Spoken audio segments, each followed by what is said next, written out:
Hello there YouTube, this is Tone Deaf. Today I just wanted to talk about my personal favorite weapon, the nagamaki.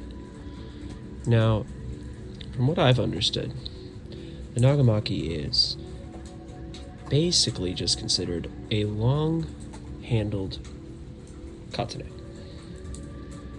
Now, there is a ton of debate around this weapon because, well, not a lot of them survived. After the Sengoku period, most of the nagamaki blades were cut down for regulation purposes to be katana. These three blades here are reproduction blades from various companies. This first one here, this purple one, is a shinwa, and shinwa calls it a nodachi. Now, I personally think it fits under the nagamaki category because it has a very long handle. It's theorized that the nodachi was the first and the nagamaki came after.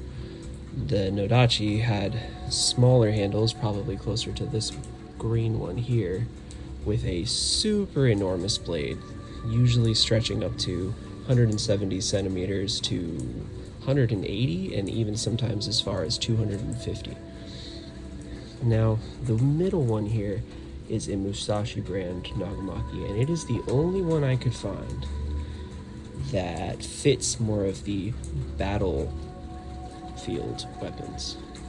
From what I've understood, on the battlefield generally a nagamaki was much closer to a naginata in size. Now you can see here this has a massive handle. All three of these could be considered nagamaki because they have a very long handle that almost is as long as the blades. The shinwa here and the hero sword nagamaki here, they more so resemble a long-handled katana and a long-handled short nodachi. The one in the middle has a long-ish blade, like 35 inches, and an enormous handle. There's a ton of debate about these on the internet, just like there's a ton of debate about the nodachis on the internet, because not a lot of them survived. So historical examples are hard to come by. But I just thought I would do a video today to showcase some of the various things that I like about these. I'll start with the main one here, the Musashi. Now, I'm a fan of this one because it has a huge amount of range. It also has a scary amount of leverage. For wide sweeping cuts, you can really nail it, and I imagine on a battlefield this would probably be very good for crowd control. You could use this on the ground to confuse people, to sweep, slice at their legs, all that good stuff. It's also considered to be a cavalry weapon, so you could use it off horseback. That I could totally understand because you have enormous reach. You could hold it from here, you could hold it even all the way at the end, and drop it down below your horse. You have a lot of curve, so it curves here all the way to the end. So there's a lot of different things you can do with it.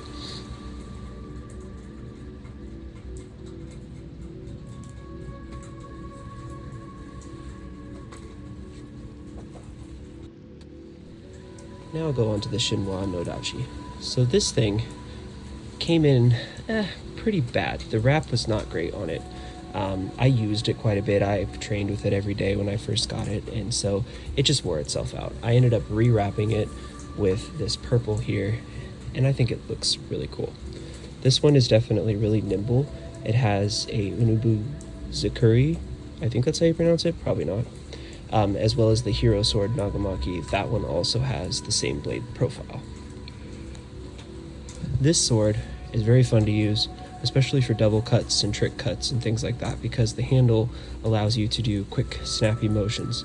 In my opinion, it doesn't handle like a great sword or a nagamaki at all. It handles more like a katana, with a little bit more leverage. So yeah, I hope you enjoyed this video, and I hope you enjoyed talking a little bit about the nagamaki. Let me know your thoughts in the comments.